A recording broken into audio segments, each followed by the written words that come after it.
focus of the camera, which in turn makes me and everything behind me look worse.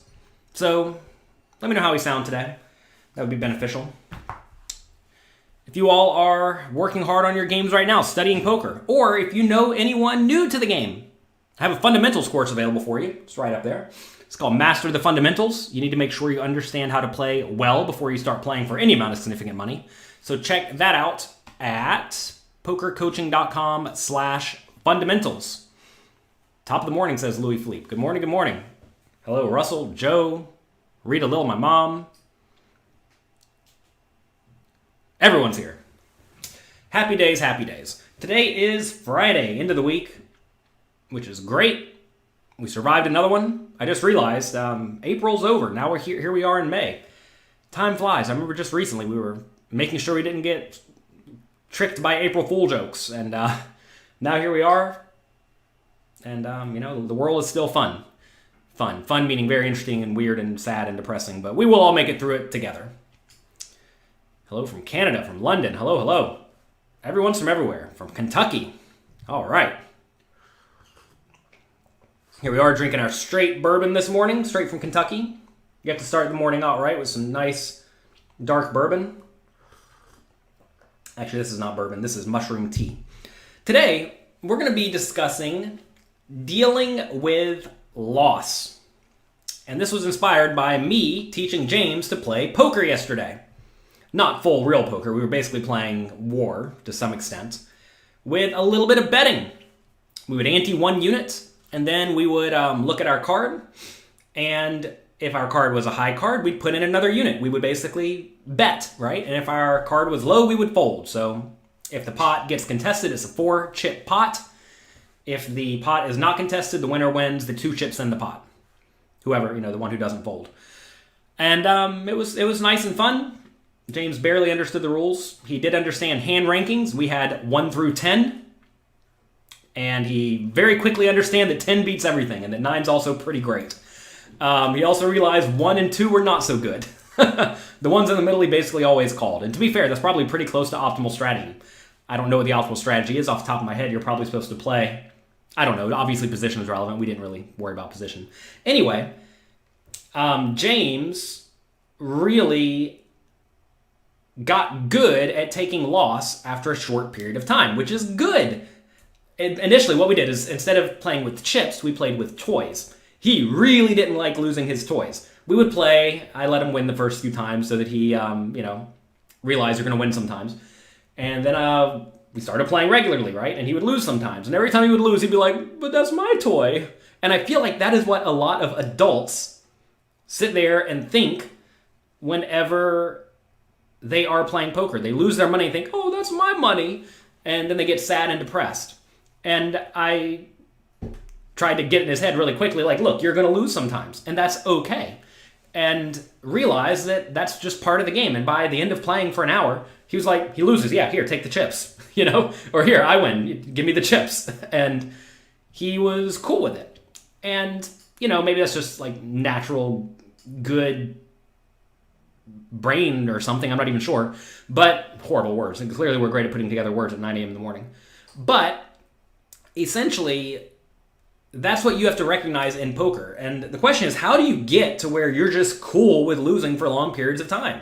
Because you are going to lose for long periods of time. There was a period where James went on a downswing. He lost like 12 in a row or something. And he was just like, he started to get kind of annoyed. And we have someone here asking the question, how do you deal with a long downswing? Well, the answer is keep playing great and continue grinding, right?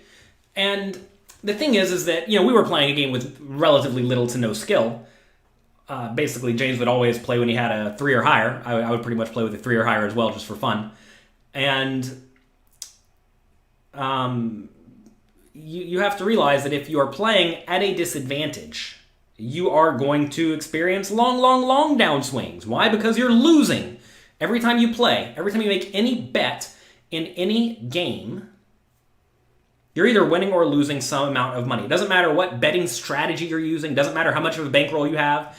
If you are playing with a disadvantage, you're going to go broke. And if you're playing with the edge, assuming you're properly bankrolled, you will win, right? because every single bet you make makes some amount of money. So, how do you get used to losing? Well, realize that if you are being disciplined and you are properly bankrolled and you are playing with an edge, everything will work out in the long run. Because it mathematically must work out in the long run. The thing is that the long run is longer than the vast majority of, well, it's longer than most people think it is, right? And it's important to study or at least be aware of what standard variance looks like and also what, abnormal variance looks like. There's this thing referred to as a standard deviation. Let's say a normal downswing is, pretend 10 buy-ins. Maybe that's like one standard deviation away from normal. Let's say 2 standard deviations away is maybe 20 buy-ins, and 3 standard deviations away is maybe 30 buy-ins. Well, depending on the number, call it 1 in 100 times, you're going to go on that 3 standard deviation away downswing. I'm not a statistician. I'm sure I'm just messing up the numbers. But what I'm trying to say is that you are going to have some big downswings just naturally, and you're going to have some big upswings naturally, and that should not make you happy or sad. Something I never really understood is whenever someone's playing a slot machine and they win, someone comes over and congratulates them whenever they win a big jackpot. Congratulations. But for what? What are you getting congratulated for? For playing a game you are disadvantaged at and you happen to spike? Is that reason for celebrating?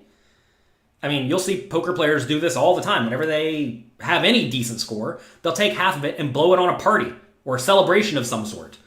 I mean, this happens a lot in like $1,000 buy-in tournaments in local casinos. They may have a $1,000 tournament once every quarter or something. The winner gets $40K, and they'll take $10,000 of it and just throw an extravaganza because, hey, I'm rich now. I got $40K to my name, right? And that's kind of absurd. In reality, you have to realize these are all just natural occurrences. When you play tournaments, sometimes you will win even if you're not especially good. So make sure you recognize that.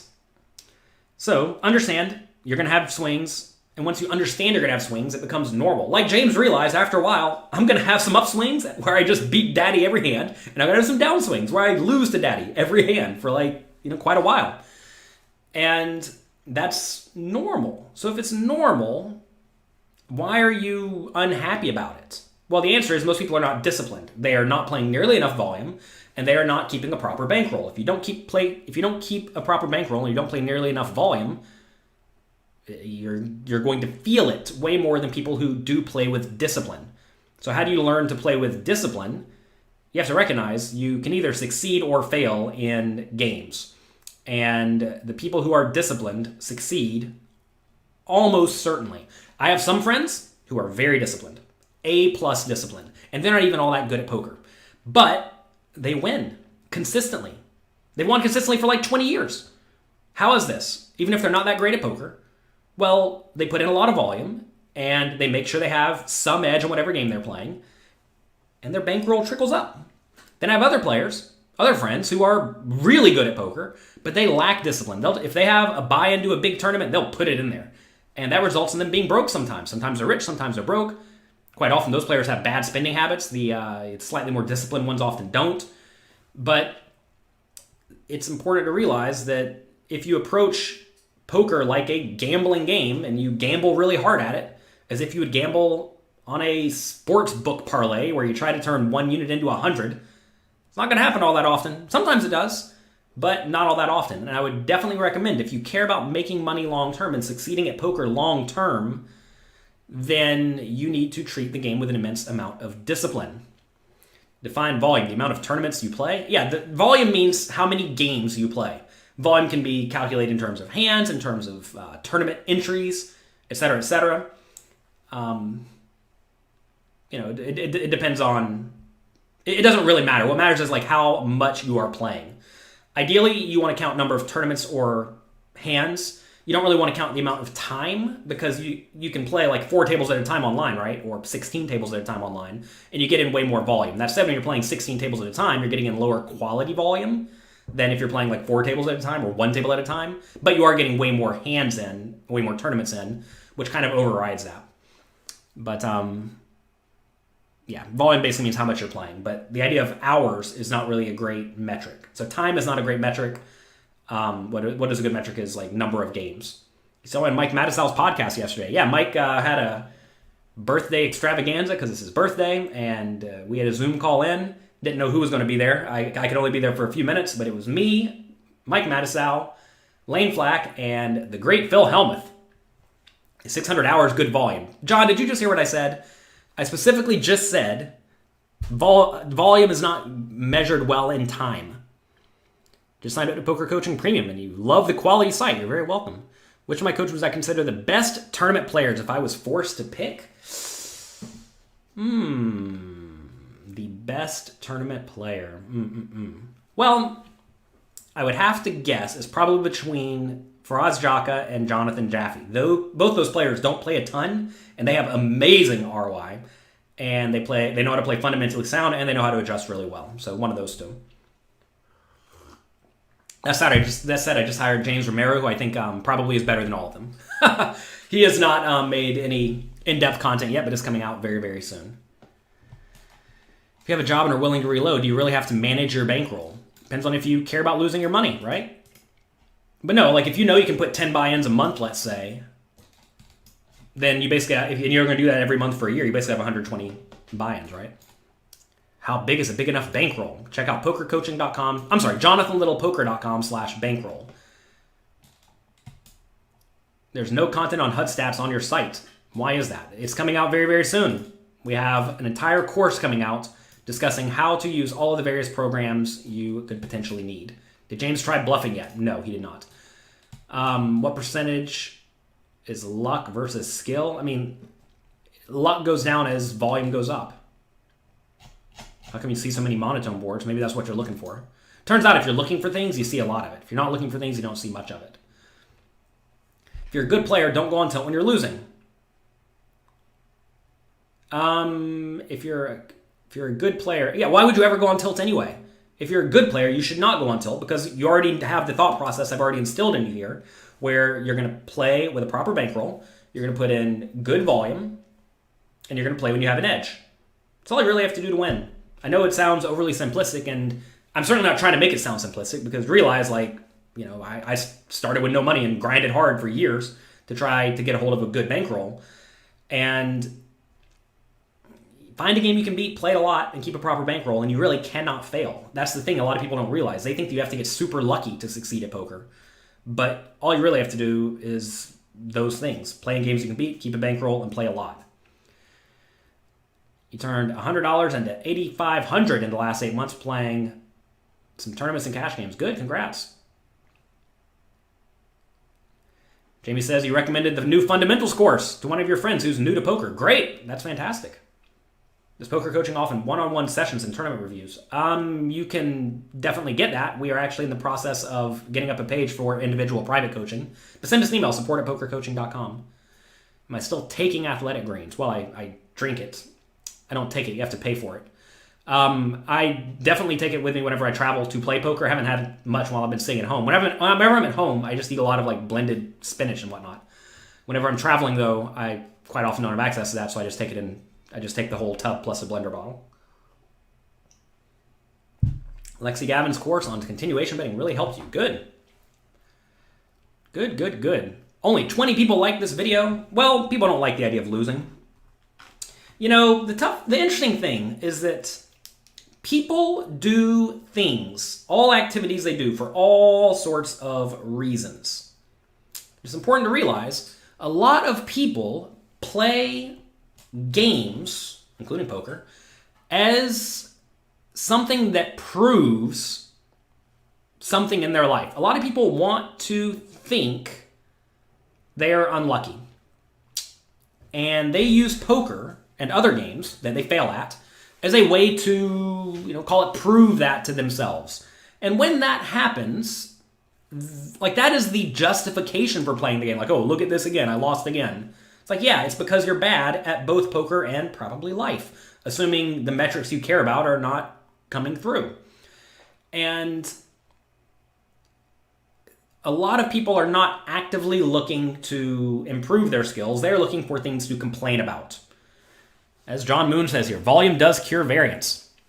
That is accurate. What's the topic for today? Dealing with loss, because we played some poker with James yesterday for the first time, and he did not take losing so well initially, but by the end of our session, he realized, hey, I'm going to win some hands and I'm going to lose some hands. And that's okay, right? Now, to be fair, we were playing heads up, where it's going to be like kind of 50-50. I think his worst downswing was like 10 hands in a row. Best upswing was like 10 hands in a row. And it's a little bit, it feels worse when you're playing like 9-handed, especially if you're playing 9-handed in tournaments, because then sometimes you're just going to go on sick downswings. Sick downswings, or like how do you classify a sick downswing? You're going to go on bigger downswings. And that is fine. Anyway. So this is an interesting mindset. Should you expect to lose when you're ahead? So like some people think that if you think you're going to lose, you're actually going to lose. I definitely don't believe that your thoughts are going to impact standard variance. However, I do think your thoughts will impact your decision-making in game. Like if you think, I guess I should probably fold this flush draw because I miss him every time. Well, that's clearly bad logic, right? Or the opposite. I always hit gut shots, so I'm going to play every gut shot. And it's important to recognize that that kind of thing may result in you playing poorly. You're on a $1,500 downswing since the outbreak. Well, I'd ask, is $1,500 a lot or a little? If you're playing $500 buy-in tournaments, it's 3 buy-ins, right? If you're playing $1 tournaments, it's 1,500 buy-ins. It's very, very, very, very different. Remember, make sure you care about metrics that are relevant. Time is not so relevant, like since the outbreak. Because imagine you were playing $500 buy-in tournaments and you played one every week. It means you're down 3 buy-ins in a month and a half or 2 months or whatever it's been. That's just fine, right? But if you're down 1,000 buy-ins, then clearly that's not so good. Nice trophy cabinet. Oh, thank you very much. We've been very fortunate. People play their silly hands no matter what, which is great. You have to realize if your opponents play poorly, you make money every time they make a mistake. Okay, so now that you know you're going to lose sometimes, and that's okay, what should you actually care about? What should you actually focus on? Well, you want to focus on the things that are under your control. Win or lose, you get to determine how you play and also how you handle yourself at and away from the table. At the table, you can be a good loser or a bad loser. Turns out, good losers probably get a little bit more action long-term than bad losers, I think. Could be wrong about that, but I think. I typically try to be a good loser, so, I have my sample. But, I don't want to play with people who are bad losers and who are annoying to play with. I'd much rather play with someone who is nice and fun to play with, even if they're, a slightly better player than someone who's a worse player but a jerk, right? So you don't want to play with people who are bad losers, so you don't want to be a bad loser. Also, I would say that you get to control your study habits, right? If you study poker a lot, turns out you're probably going to do better than if you don't. And a lot of people don't want to do the hard work. They're like, yeah, I play a lot of poker, so why am I still losing? Well, they falsely think that playing is the thing that will make you better the quickest. But playing is not the thing that will make you better the quickest. Turns out, active learning is probably what will make you better the quickest, which is why we have pokercoaching.com, where we have lots of interactive quizzes and webinars and challenges and homework exercises, right? You need to be in there studying and working hard. I mean, there's a reason. Whenever someone wants to become a doctor, the last year or two of their training is them actually going in and working with someone mentoring them, right? And I realize that I can't mentor everyone, and even if I have a team of 100 coaches, they can't mentor everyone, but we can essentially simulate that by having things like our challenges that'll teach you things like 3-betting, for example, right? We had the 7-day 3-betting challenge last month, and it's as if you have the coach over you, directing you through exactly what you need to do to learn how to deal with 3-bets and how to 3-bet. And things like that are very, very beneficial because it's just a concise guide on learning how to use specific skills. And we have more and more coming out, more and more things like that coming out. So definitely make sure you hire a coach or have some sort of very in-depth learning that is interactive that helps you. The problem with a lot of poker training sites out there is that they are just not interactive. It's like what a lot of people do is they sit down, they have their giant cup of whiskey at the end of the night, they watch 1 or 2 videos, and then they pass out on the couch. Like that's not good learning. That's not a good experience. Some people think I'm going to watch people stream on Twitch and I'm going to get really good from this. You may get better, but it's certainly not going to get you as fast as being active and in there. All right. Should I make a private home game for my students to play in? I am not so interested in doing that at the moment. That is a lot of work, and I'm certainly not going to do it for money. That opens you up to all sorts of litigation, and I do not want to deal with that. Some things you just don't need in your life. I don't need problem with the government and regulatory bodies. How close are you to the new book? You want to see what the final product looks like? Mark, I'll send you it whenever we're done here. Let's see. Excelling at Tough No Limit Hold'em games is basically done. We're going to have one more tiny round of edits, and then it'll be finished. In theory, it should be out in June or July, which is right on schedule. We thought it might have to end up being delayed because of the virus and whatnot, but I think it's still all going to be good. After 10 hours, you lose all your patience and you lose your mind. Should I still increase volume? Well, it sounds like after some amount of time, you start playing poorly. You don't want to put in volume whenever you are playing poorly. Where can you get the book? You cannot get it yet. Mark was an editor, so he'll get a copy of it. Where can you get the book? You can get it on dnbpoker.com or Amazon. It's not released yet, but it'll be released very, very soon, within a month or two. So that's exciting. That was a giant project. What a mistake. Turns out, whenever you have a book and it has content from lots of people, there's a lot of work involved. I always thought it'd be very easy to write a book where everyone had to turn in, 50 pages of work, but turns out that's not so easy. What's the title? Excelling at Tough No Limit Hold'em games. It includes content from many of the absolute best online poker players in the world, including multiple people who have been the #1 online player in the world at one point in time or another over the last few years. And that's fun. You think cheating inclusion is a big issue online? No, not really. What should you study specifically? Whatever applies to the game you are trying to learn. You never realize how much studying away from the table at poker coaching actually helps and makes a difference. You wasted many years by not studying. Yeah, that is what a lot of people do. And Keith, you have a good mindset and that you recognize, all right, I messed up. I need to change this.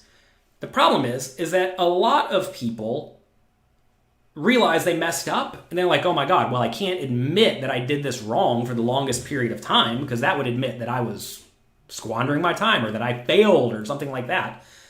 But in reality, learning and progressing and getting better will just help you in the future. Don't look at the past. Don't use the past to justify future decisions. You are not pot committed into just never studying poker just because you haven't in the past. You can always improve your skills. All right, started off at 2 cent, 5 cent, moved up to 5 cent, 10 cent. Because of no losing sessions, you should continue moving up until you start losing. If you're properly bankrolled, probably. The thing is that the smallest stakes cash games online, the rake is pretty high. And I don't think the players are going to be all that better from like 2 cent, 5 cent to 10 cent, 25 cent. Like they're going to be better, but probably not a ton better. Can you overstudy? Well, you can definitely study things by bad players. That's something a lot of people do wrong, is they study from bad sources. You have to understand that to become a poker coach in theory, you don't really need any actual qualifications. There's a lot of poker coaches out there who really don't have much success at all. And that's why you need to find someone who has had success, who has taught lots of people to get good at poker. And that's what I do at pokercoaching.com, right? I've helped thousands and thousands of players get good at poker. And I have hand-selected the coaches at my site because I know they are all very, very world-class coaches as well. I'm not hiring people who are just good at poker. And I'm also not hiring people who are bad at poker who have a big following, right? It's actually way easier to get a big following than it is to get really good at poker, I think. And there are a lot of people out there who are just trying to make money based on a social media following or hot takes or whatever. And that's certainly not what we are attempting to do. So make sure you learn from good sources. But if you're learning from good sources, I don't really think you can overstudy. Unless you're just like doing it 12 hours a day every day or something like that. But if you're studying 2 hours a day, 3 hours a day, that's fine. Fine and good.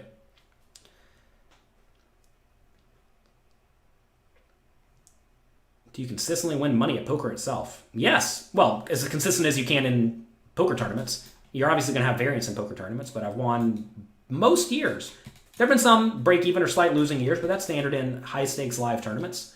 The way it works is whenever you're playing all sorts of buy-ins, like I'm playing between 500 and 25K, right? If you lose all the 10K and 25K tournaments but win the $500 tournaments, you're going to have a bad year. If you win the 10Ks and the 25Ks, then you're going to have a great year, right? And so whenever I was playing a ton, I would win something like 3 or 3.5 tournaments a year pretty much every year. Sometimes you win, sometimes you lose, based on the buy-ins you happen to get lucky and spike. But in terms of like buy-ins won each year is actually really consistent. And I've been playing less since I've had 2 kids, but even then we're still out there winning some tournaments. We won that trophy right there. We won that trophy last year right before the quarantine. Last trip before the quarantine, what did I take? I took like 12th place in a 1,000-person tournament live, which, solid score. And also won a bunch of money online, so it was fine. Is that book going to be an audio format? That's going to be delayed. I was actually planning on using the month of May to record the audiobook, but the audio studio is closed now. So I would definitely not say the audiobook's going to come anytime soon because the studio is closed. Sunday, 7-5 of hearts in the big blind. Undergun +1 raises. You call. Flop comes ace, jack, 4. You have a flush draw. He bets 3 big blinds. You call. Turns to 6. He bets 6 big blinds. You raise. That's probably fine. River's an ace. I mean, this is one of these spots where, like, if you should probably have some bluffs here. This is a reasonable bluff to have. But it's going to fail a lot. It's going to fail a lot. I mean, in reality, and against most players, you should probably just check and give up. You do beat some flush, or you lose to some flush draws, but I think this is a scenario where you just have to, I think, look, from a GTO point of view, you probably just need to jam it, but I would very likely consider giving up there. Every thread on 2P2 is about cheating or unfair games. I don't know why anyone in 2020 would be going to that website. I think that's a huge waste of your time. 2003, great site. 2010 and later, don't squander your life. Are there any courses out there for live low-stakes games? Yes, go to pokercoaching.com, look in the courses tab. I have multiple courses that discuss all sorts of things you need to beat these smallest stakes games. Are there any coaches you think are there any poker coaching coach who you think is specifically ahead of the rest? Well, I think James Romero, the guy I just hired, is probably ahead of the rest. He's doing all sorts of stuff with player pool stats, which is very relevant. Let's see if I can make this work. Can't make it work. One second. How do I do this? Nope. Can't do it. Move the image. I would venture to say James may be ahead of the rest. It's tough to say, though. I mean, like, how do you know who's ahead of who definitively? I do know that I have been hiring only very high-stakes crushers recently. We hired Jonathan Jaffe, Michael Acevedo, Faraz Jaka, and James Romero, and all of those players are, like, absolutely world-class. Let's see. How would you exploit anonymous players? Well, realize that you need to play fundamentally sound. Should you play super nitty? No, don't play super nitty. Should you play super wide? No, you should see what the opponents do wrong across the board. You should see what your opponents do across the board and then adjust accordingly. Should you move up? As you move up, should you single table before multi-tabling? No, I think you should get good at playing like 6 tables at a time. At basically every game you play. Playing 6 tables is like not hard for most people. And I would generally say that just allows you to put in good volume to like kind of definitively know if you're winning or losing at a specific game. And as you move up, maybe you go down to 4 or something like that. But no, you should basically never be one tabling online. I think that's probably a waste of your time unless there's some really specific reason to do it. Just because like it doesn't take that much mind power to play multiple tables. You love the coaching streams by God's Big Toe and Crazy Sixes. Yeah, definitely check it out. They do a coaching stream every Sunday where they will go through poker coaching material. So check out their streams. Twitch.tv/GodsBigToe. I'm not sure what Crazy Sixes is. Follow Poker Coaching. I think it's Poker Coaching _ on Twitter. And we will post about that. Is Alex Fitzgerald still one of our coaches? Yeah, he's actually the guy who's making all of the in-depth learning courses on how to use the various the various online tools like heads-up displays and whatnot. Is jamming a flush draw against a suspected high pair on the flop ever a good idea? How do you know your opponent has a high pair?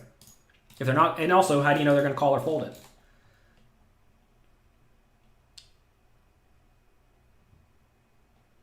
People ask me my opinions about a lot of things I just do not know about. You have to realize I am not out there consuming every piece of poker content that comes out, especially if it's not very, very high level and educational. So I don't have opinions about a lot of things.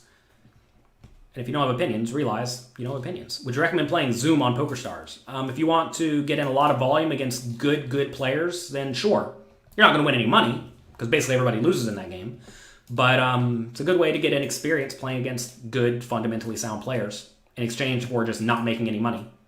So you have to ask, do I care about making money or do I care about improving my skills? You used to play triple ups on ignition. You employed a 4-bet or fold strategy when you get 3-bet. Is that a good strategy? I don't know. I don't even know what a triple up is. That's where 1 in 3 gets money. Like, I don't know. I have no idea. I've never played that structure in my whole life. I would generally tell you not to play games like that that are not played for high stakes or for big prize pools. So be aware of that.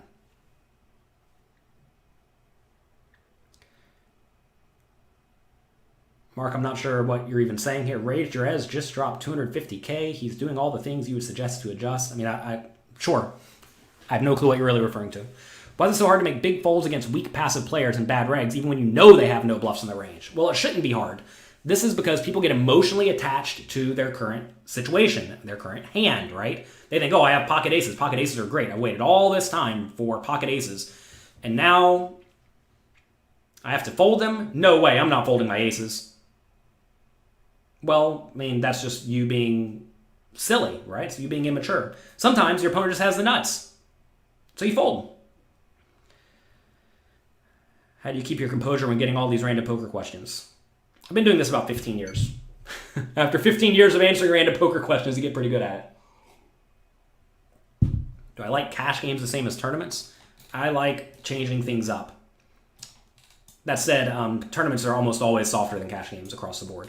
Would I recommend a PLO course? Check out the content by Jay Nandez. He has a lot of very good PLO content. Is there poker coaching who I get feedback from? Yeah, all the good poker coaches at pokercoaching.com.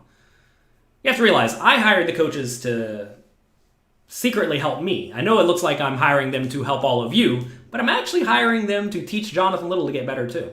I have actively studied content from many of the best players in the world for many years, but some of them did not actually make any content. Like, I mean, the 4 guys we just hired, remember, Michael Acevedo, Jonathan Jaffe, Faraz Jaka, and James Romero, they had basically no content available online.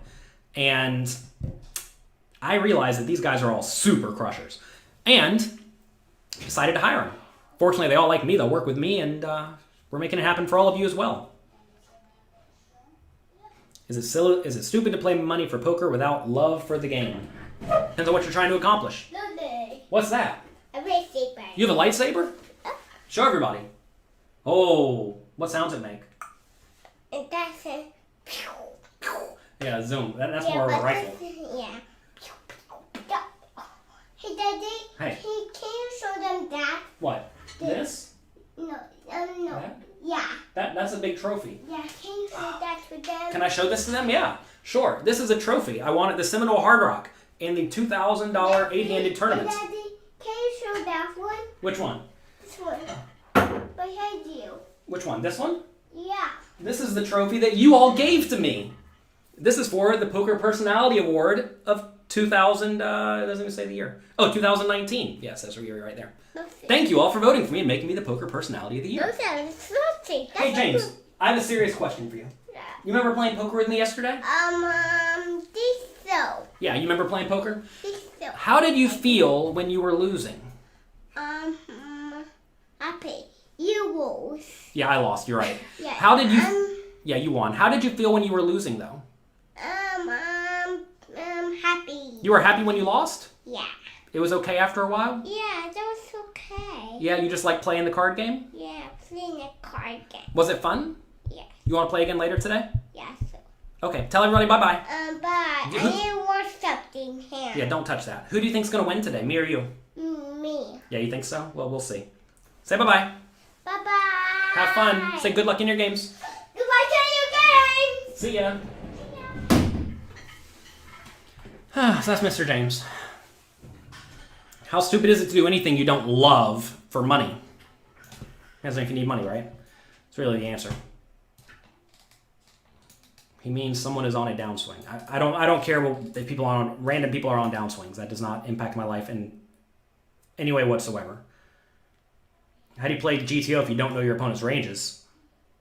The game theory optimal strategy implies your opponent is playing well, and anything they're doing that is not well is going to cost. That is not like good GTO strategy is going to cost them money. So that's the answer. You play the fundamentally sound strategy. It doesn't matter what your opponents do. Can you get GTO charts for 9-handed cash games? Check out pokercoaching.com in the tools section. Could you take anything from 800 tournaments with a 300-person player pool? Yeah, I think that's probably, at least some sort of a sample. How often do students speak to our poker coaches? Sounds like you need to hire a private coach if you want to speak to them on a regular basis. Is that a participant trophy? No, believe it or not, I actually won. Sometimes a blind squirrel finds a nut. Do you try to keep track of your opponent's VPIP pre-flop raise? Yeah, definitely keep track of relevant stats. Now, I'm not going to actively track them. Like if you're playing live poker, it's not, oh, this guy's playing 23-19. No, it's more like this guy's not playing any hands. This guy's playing a lot of hands aggressively. This guy's playing a lot of hands passively, etc., etc.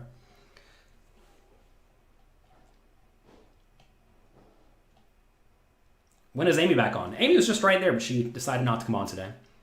So I don't know. Probably not. Actually, you know what? Maybe she'll be back on Monday. We'll see.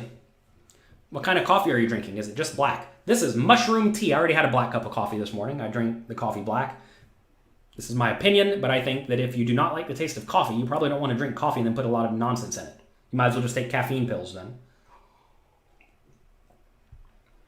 Don't do things you don't like to do for no real reason. That said, maybe you like the coffee with some milk and some sugar. But no, we just do it black. Let's see. You're on a downswing. Any words of encouragement? Go back and watch the beginning of this video. The answer is make sure you're playing in a game that you have an edge in. Figure out that if that's point number one, do you have an edge? Next, make sure you have a proper bankroll. Next, make sure you're putting in adequate volume. There you go. How do you adjust after players been at the table routinely eating your lunch, beating you with solid hands, and bluffing you off when you should have won? Ask yourself, what are they doing that is beating you? Why are they doing what is beating you? And try to figure out exactly what they are doing that is exploiting you, and then either counter-exploit it, or, Alan, just play fundamentally sound, then it doesn't matter what that player is doing. Sometimes they're going to bluff you correctly, but sometimes they're not, right? There's no heads up just playing live poker. That's correct. You have to pay a little bit of attention.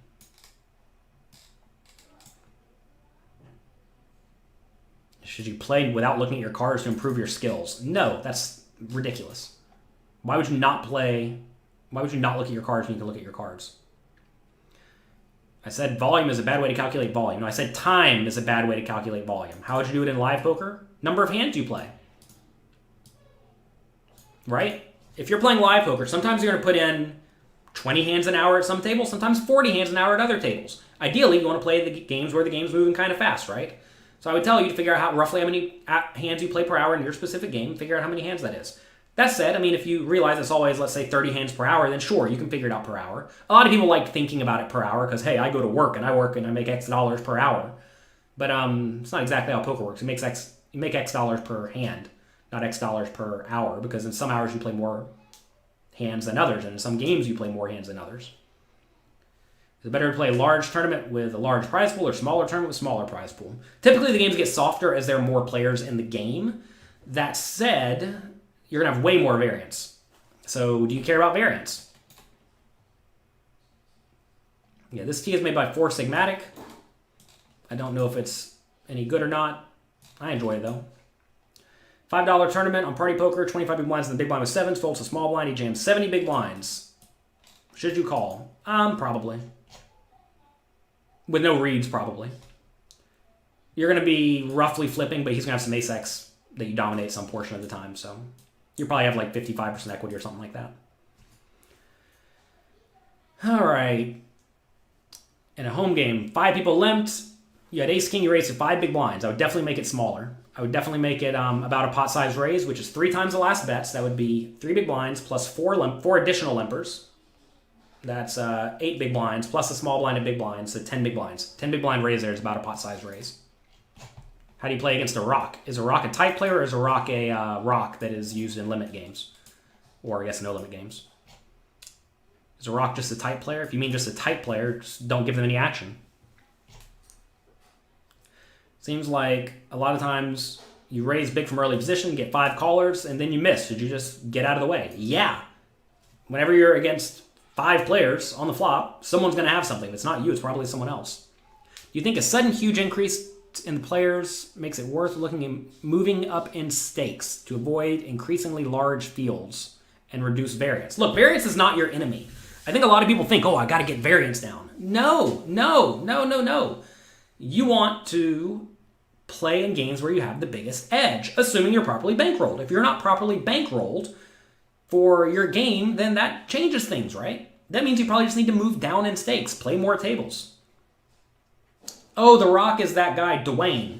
Yeah, I imagine Dwayne's probably pretty loose aggressive. To get on TV and to be in movies, you probably have to be slightly loose and aggressive. So, if he's loose and aggressive player, you need to play way more hands. I've never played poker with Dwayne, though, so I'm not exactly sure how he would play. It's a weird question. Why would you ask me how a random celebrity on TV plays poker? What is the proper bankroll for low stakes? Go to jonathanlowellpoker.com/bankroll. There is no proper bankroll. It depends on your win rate, depends on the variance in the game, depends on your opponent's skill level, the rake, etc. It depends on a lot of things. What do I think about Sit and Go Coach on ICMizer? Sit and Go Coach is a great way to learn how to play very shallow stacked at the final tables, assuming your opponents also play well, which they may or may not. So anyway, going back to dealing with loss, it's very important to realize that all you can really do is think about, handle, manage the things that are actually under your control. And realize that a lot of things are not under your control. Whether you win or lose at the poker table is kind of out of your control. You get to control your study. You get to control your preparation.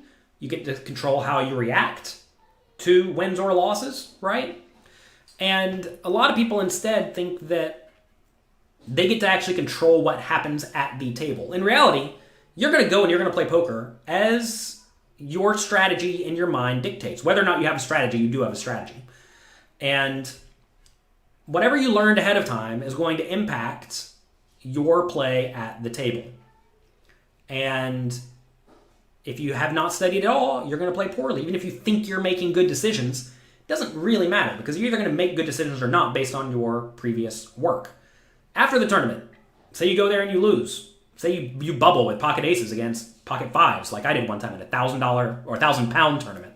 £100,000 tournament. There you go, 100,000. Multiply it by 100. What's your answer? Do you go and tilt away at the pit playing craps all night and getting drunk? Or do you just get in the train and go back home and play another tournament the next day? Get in the tournament, get in the train and go back and play a tournament the next day, right? Don't worry about it. Realize you are going to have swings, and that is okay. So handle yourself well and make the most out of what you can actually control, and recognize there are actually a lot of things you cannot control. But the effort you put in away from the table is one of the few things you have an immense amount of control over. And if you do right, good things will come. And if you don't do right, well, good luck. You should always go all in with ace-king against unknown players with 100 big blinds deep. You raised to 7, he made it 21. Oh, wait. He raised to 7, you 3-bet to 21, he 4-bet to 60. I mean, I'm just all in pre-flop for $200.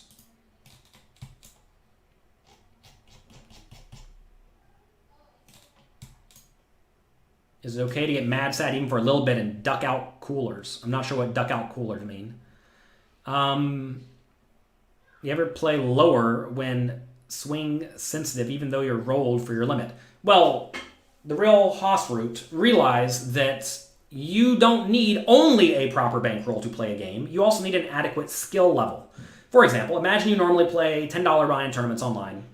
And let's say there's a $10 tournament with 10,000 people you play every Sunday, let's say, and you happen to spike it for, I don't know how much they give you. Say they give you $30,000. So now, all of a sudden, you're properly bankrolled for much bigger games. $300 games, $200 games, whatever. So now we're bankrolled for $200 games, purely based on luck, right? You're going to spike every once in a while, but that doesn't mean you have the adequate skill to beat the $200 games. You definitely don't, presumably. So should you all of a sudden start playing $200 games? The answer is obviously no. Every year in live poker, there's someone who starts off playing $1,000 games, they spike a tournament for $100K, then they spike a $3K for like $300,000, and all of a sudden they went from having $10,000 to their name or $15,000 to their name to having $400,000. And they keep playing big, and very often, some huge portion of the time, they go broke. And they're like, well, how did I go broke? I was so good. I won 2 tournaments. And the answer is, you're a $1,000 tournament player, or $100 tournament player, whatever it is, now trying to compete in the big games, and that's just not your skill level. Having money does not mean that you are skilled, especially if you get that money from somewhere else. A lot of people who are great at business, who have, make $1 million a year, go and try to play poker in $10,000 buy-in tournaments because, hey, I got plenty of money, I don't care, and I want to test my skills against the best. Well, it turns out your skills are going to be lacking compared to the best always, and realize you devoted your life to business, they devoted their life to poker. Why would you think that you are adequately skilled just because you're good at one thing? I mean, you see this in poker all the time. So many poker players think they're good at things like trading stocks or cryptocurrency or sport betting or insert any other thing that's kind of math-based, and they get crushed. How and why are they getting crushed? Well, because they don't actually know what they're doing. They think that they know things about everything because they're good at one thing, and that's a big mistake. Hello from Mexico. Good morning from Sonora. Nice. Is it bad to always think worst case scenario and think there's a good chance your opponent does the nuts? Yeah, that's probably a bad decision. You should think your opponents have a range, and their range contains the nuts, and it also contains some bluffs, presumably. All right, I have to go now.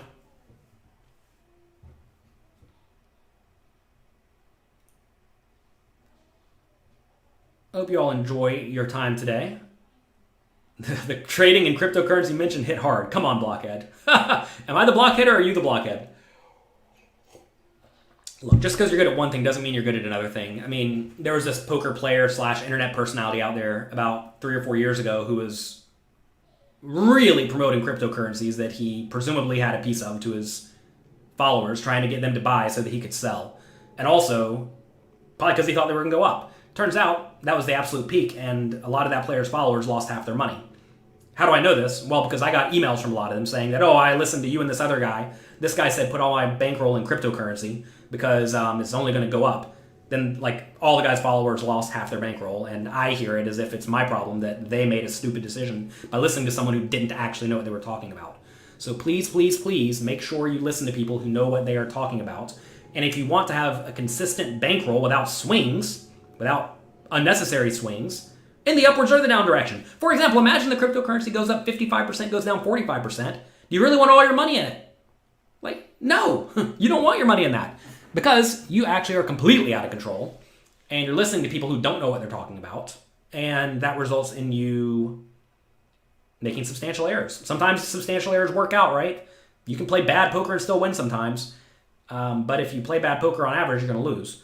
And same thing goes with everything else. So if you're going to invest your money in specific things, at least make sure you're getting good, solid information, and realize that just because someone has good information at one thing does not necessarily mean they have good information at another thing. So please protect yourself.